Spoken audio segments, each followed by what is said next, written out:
All right, hey everybody, we're back with a car news segment here for you, and we're going to kick this one off right off the bat. We're going to have here, we know this is coming. It's probably going to hit overseas first, but hopefully it gets here too. But Toyota, their Land Cruiser FJ, they're calling it. They actually patented or they trademarked this name, Land Cruiser FJ.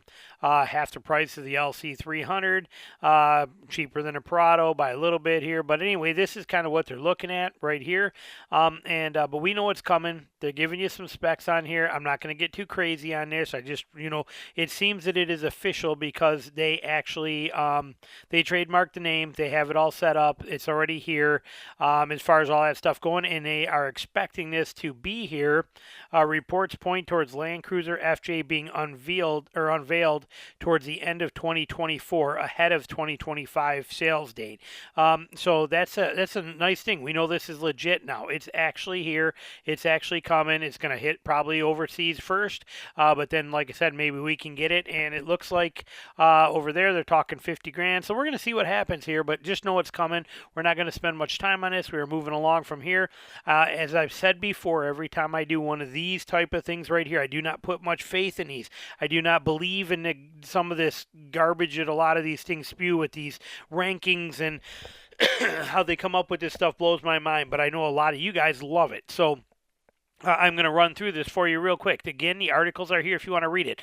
All you have to do is just go to your Google search and type in top speed, then type 10 affordable 4x4s, and this article will pop right up there for you.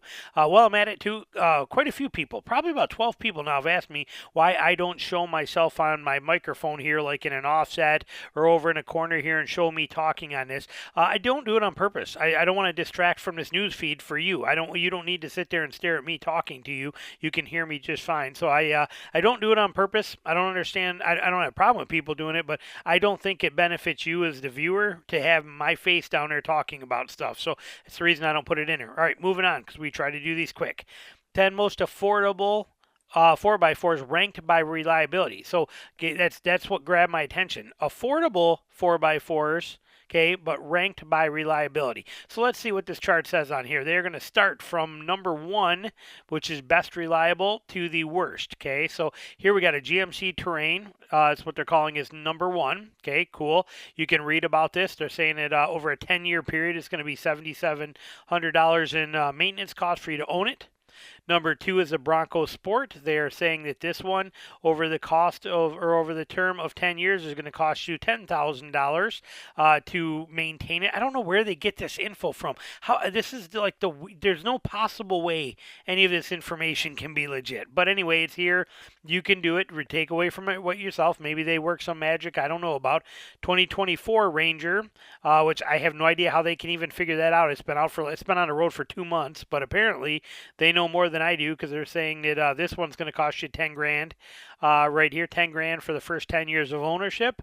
And then they got the Ford Maverick is on here, and they're saying the Maverick is going to cost you 10 grand, basically same thing for ownership. I love how they say 4 recalls. Actually, I think this one's up to about this may be 4 recalls for the 2024, but the Maverick I think is pushing 20 something recalls on it already since 2022, so it's got a lot of them. Jeep Wrangler's on here. A lot of people won't believe that. Everybody thinks that the Jeep is the dumbest, most problematic junk car ever made everywhere, but apparently it's here. And like with all the other ones, it's going to cost you 10 grand according to Car Edge, and however they sort and figure this for every 10 years. Number 6 is the Hyundai Santa Cruz. We are going to get to an interesting thing that I noted on here when we're done. But we got this Hyundai Santa Cruz. This one coming in at 9 grand for it. So it's interesting. I don't know how something with 9 grand can be one score down on a reliability thing than something here that is 10,500 like the Jeep, or these other things that we see 9,800, or this one we're seeing 10,000. But anyway, whatever the system is, here's how it's working. Santa Cruz is on there as number 6. We have number 5 as a Kia Sportage, or number 7, I'm sorry, as a Kia Sportage. and they're saying $8,000 on that one. RAV4 on here, they're saying $5,600, $5,500 for 10 years on a RAV4. And then we got right here, number 9, the Colorado. They're calling the Colorado. What are they calling that in? Calling that in at $10,000 too. And number 10 is the Jeep Compass. They're calling a Jeep Compass on there. And what are they giving that one? They're giving that $10,000 too. So overall, it seems like $10,000 is kind of the way the whole thing works. But you know what I found interesting? According to this, through Top Speed, according to this chart of going all the way back up here to the top, okay, this is our 10 affordable 4x4s ranked by reliability. There is no Tacoma. There is no Tundra. There is no F-150. There is no Silverado. I don't know what's going on here with how they're figuring all this, but apparently the only mid-sized truck on here, the Ridgeline isn't even on here. They don't even have a Ridgeline on here. There's, like I said, I don't know if I'm buying into all this, but anyway, here's the chart, so you can check it out if you want to. We are going to fly off and move on to something next, and we're going to get rid of this. This one here, you guys may not be interested in, so if you want to skip ahead 2 minutes, that's fine. But you can buy a brand new 1985 Chevy Camaro IROC Z for $100,000. It's got 11 miles on it. This car is not only iconic, this is the car that I learned how to drive in. This was it. Okay, it was a pretty cool story. I was 13 years old. One of my good friends, he got a new girlfriend. He owned this car. Rich parents, they bought it for him, and brand new, and this was his car. I was 13, he was 16, and he had a girlfriend, but that girlfriend's parents would not let her get in the car with him and go anywhere unless he had somebody else with him. Since my family knew them, I could go with them, and that would be okay for them to let their daughter go. So he would pick me up to take me to go get his girlfriend, and then he would let me drive his car all over town while those two sat in the back seat and made out with each other the whole time I was driving. So I actually learned how to drive and probably drove close to 500 miles of everything from roads to highways and everything in this thing when I was 13 years old. I'm 50 now. Times were a lot different then, but that I got to drive around in his car just so him and his girlfriend could play tonsil hockey in the back seat, and it worked out perfect for me because I learned to drive in it. But here is one that is for sale right here for $100,000, 11 miles on it. Pretty cool little flashback down memory lane. Thought it was pretty neat, but pretty cool that somebody held on to this for all these years and basically left it as it is, and it panned out for him. Basically making it, said in here somewhere, it was $77,000 is what he made over what he paid for it. Pretty impressive. So anyway, moving on from there. This is interesting here. Now, I don't care about Aston Martin and what they're doing. I don't care, not even a little bit. But what's cool is they're going to bring out an off-roader. Okay, we're not going to get into the article anymore. You can read it if you want to. Again, I showed you. Go to Motor One, type in Aston Martin rugged off-roader. You'll find an article. Like I said, this thing has zero interest to me, especially when they start talking about that it's going to cost more than $250,000. No interest at all. But what this does is this tells us how powerful off-road capable SUVs and trucks are in our world today. It's amazing. And then as an article I brought, one of my first ever news articles I did for you guys like 6 months ago, I talked about this too. Toyota Crown, the hybrid, or the total EV, the Toyota Crown EV is thinking about coming out with a new off-road trim. We know the Mazda CX-50 is coming out with an off-road trim. We know that Nissan is bringing back the Xterra.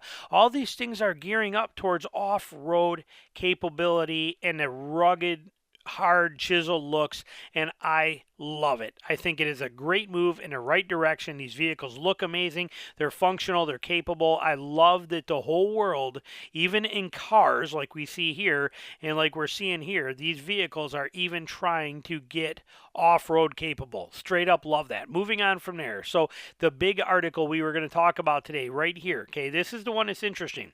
This is one that the thumbnail talks about in here too, or the thumbnail is meant to grab your attention about. High-tech cars drive up prices, turning auto repairs into major investments. Okay, this is from Fox Business.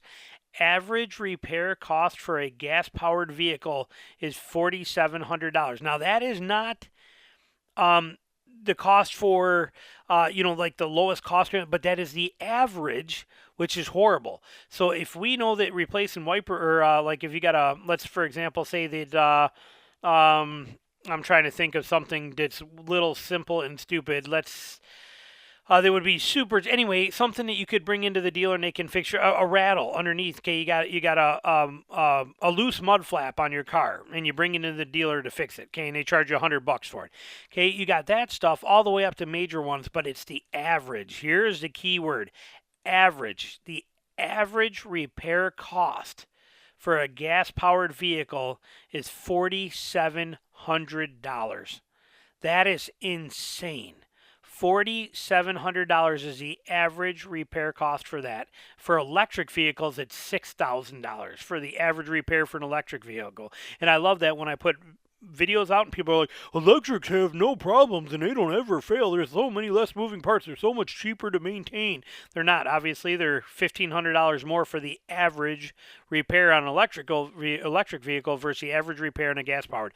And they don't get too deep into this and what it is, and they're not going to show you a whole lot. They blame it on the complexity of of vehicles hitting the roads poses another issue. Inflation partially to blame. They go on, just peeing down your back and telling you it's raining. It is whatever it is, but like here's an example. There's a sensor that goes behind the front bumper and detects possible collision. Owner of this shop says, and he says, it is an automotive part taken from a vehicle inside of his shop. He said the driver came in when his vehicle was bumped. Okay, so somebody just lightly tapped his bumper, and a dashboard alerted him to a collision warning system needed to be serviced. Okay, so it was a sensor that went bad. We scanned the codes. It was saying the sensor went bad. He explains. Sensor actually says it's right on its side. So they're going to replace the sensor. Okay, just from a little bump, it cost for that sensor alone is $900, and installation is $500 to $600. So you're looking at $1,500 for this one stupid little sensor. Okay, this is the world we live in today. So the key takeaway from all this is that if you are buying a new vehicle today, buy an extended warranty for it so that you have the whole warranty, or the whole vehicle is under warranty the whole entire time you own it. There is no exceptions to that rule. As you see, this is average cost of repairs. And if the average vehicle needs 2 or 3 repairs, you can figure that this is the average. It could cost you $15,000 in repairs. You can get an extended warranty up to 100,000 miles on pretty much every vehicle out there, ranging from anywhere from 800 from manufacturer. I'm not talking about some of these like Car Shields and these other ones. I'm talking true legit from Toyota, from Mopar, from Ford Direct, from Chrysler, from any of these companies. You can get their actual factory warranties if you do not buy them through the stupid dealer at the F&I office. If you go to the manufacturer sites and you call them up and you buy them directly from manufacturer, most of them for a 100,000 mile warranty are going to cost you anywhere from $1,000 to $2,500 max. Okay, mine on my Gladiator was $1,200. The 6-year, 120,000 mile warranty on Dylan, my son-in-law, on his last year's Honda Civic that he bought, 120,000 6-year warranty on that thing was $1,100. Okay, and that's bumper to bumper, everything covered. So always buy the warranty. Okay, always get the extended warranty. Today it matters more than anything, and you can't not have it, or it's going to cost you a fortune. So that's my take on it anyway. And also, as a side note, remember, most of ththese manufacturer-based extended warranties are prorated refundable. So let's say you buy one for 100,000 miles and you sell the vehicle, you buy a 5-year 100,000 mile and you sell the vehicle at 3 years with 60,000 miles on it. They will prorate that and give you your money back. Okay, you will get a big portion of that $1,200 you paid given back to you. If you crash the car, the car gets wrecked or totaled, you can get your money back from that warranty. So that's the beauty of it. They are a no-brainer, and this is the reason why we want to do that right here. This is insane. So, all right, we're going to cut this off here. I hope you enjoyed this, and we will talk to you soon. All right, bye.